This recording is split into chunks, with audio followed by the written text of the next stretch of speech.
আসন্ন ঈদুল আজহাকে সামনে রেখে পশুর চাহিদা পূরণে প্রস্তুত টাঙ্গাইল ও মাদারীপুরের খামারিরা। তবে গোখাদ্যের অস্বাভাবিক দাম বৃদ্ধি এবং সীমান্ত দিয়ে অবৈধ উপায়ে ভারতীয় পশু দেশে প্রবেশের আশঙ্কায় ন্যায্য মূল্য পাওয়া নিয়ে প্রান্তিক খামারি ও উদ্যোক্তারা রয়েছেন দুশ্চিন্তায়।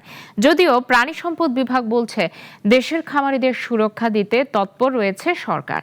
টাঙ্গাইল থেকে আব্দুল্লাহ আল নোমান ও মাদারীপুর থেকে রাকিব হাসানের প্রতিবেদন, জানাচ্ছেন মুস্তফা কামাল তোহা। পবিত্র ঈদুল আজহাকে সামনে রেখে টাঙ্গাইলের ২৬,০০০-এরও বেশি খামারের উদ্যোক্তা ও গৃহস্থরা পরিচর্যা করছেন কোরবানির পশু। খড়, খৈল, ভুসি আর কাঁচা ঘাস খাইয়ে সম্পূর্ণ প্রাকৃতিক উপায়ে পরম যত্নে লালন পালন করা হচ্ছে গবাদি পশুগুলো। জেলায় এবার চাহিদা রয়েছে ১,৯৫,০০০ পশুর, যার বিপরীতে প্রস্তুত আছে ২,৩৩,০০০-এর বেশি গবাদি পশু। তবে গোখাদ্যের অস্বাভাবিক দাম বৃদ্ধিতে উৎপাদন খরচ বেড়েছে কয়েক গুণ। এতে আশানুরূপ দাম পাওয়া নিয়ে দুশ্চিন্তায় খামারিরা। দানা টানা খাওয়াই, আর আমরা খেতে সবুজ ঘাস উৎপাদন করি, সেই ঘাস আর শুধু ভুসি খাওয়াই। বাইরে থেকে গরু না আসলেই আমাদের রক্ষা, বাইরে থেকে না আসলে আমরা কিছুটা হলেও আমরা লাঘব পাবো। ক্রেতারাও আসছেন দেখে শুনে কোরবানির পশু কিনতে।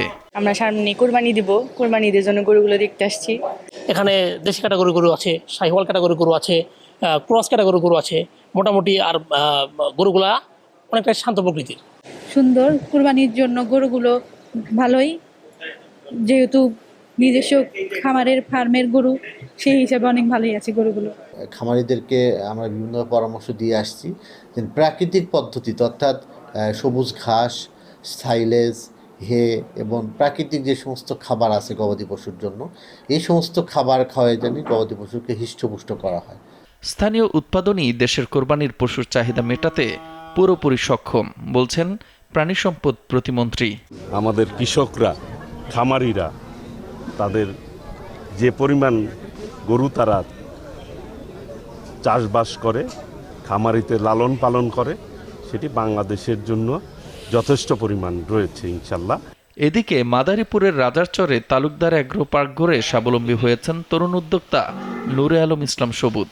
তার খামারে প্রাকৃতিক খাবারে লালন পালন করা হচ্ছে ৪০টি ষাঁড়। মাদারীপুরে এবার ৬৬,০০০ গরু ও ৩৮ লাখের মতো ছাগল প্রস্তুত রয়েছে, যা স্থানীয় চাহিদা মিটিয়ে যাবে রাজধানী ঢাকা সহ দেশের বিভিন্ন হাটে। যদি বাইরের দেশ থেকে যদি গরু আসে তাহলে মনে করেন খামারিরা কোনো লাভ করতে পারবে না, তাহলে সবাই আমাদের এই কষ্ট ব্যাফল হয়ে যাবে। বিটা সেকশন যদি আবার গরু আছে রান্নার তলাইতে, তা তো ব্যস্ত পারব না, একটা জন্মে যাওয়া যাইতে পারে। খামারগুলো নিয়মিত তদারকি করছে প্রাণী সম্পদ বিভাগ। বাইরে থেকে আয় আসবে কিন্তু সংশয় আছে, যদি কোনো মতো বা সীমান্তে গরু চলে আসে, অবাধে গরু চলে আসে, তাহলে আমরা খামারিরা আমাদের চালান খুঁজে পাবো না। রোগ বালাই প্রতিরোধ, তারপরে জরুরি চিকিৎসা, খামারিদেরকে এই যে পুষ্টিকর খাবার কিভাবে তৈরি করবে, কিভাবে গরুকে খাওয়াবে, এই সমস্ত বিভিন্ন কারিগরি দিক নিয়ে আমরা উঠান বৈঠকেও সচেতন করছি। আর অনেক খামারি যারা উদ্যোগী তাদেরকে একত্র করে প্রশিক্ষণও দিচ্ছি।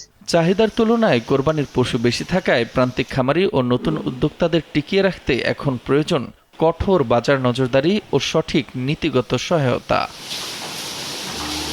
মুস্তফা কামাল তোহা, নাগরিক।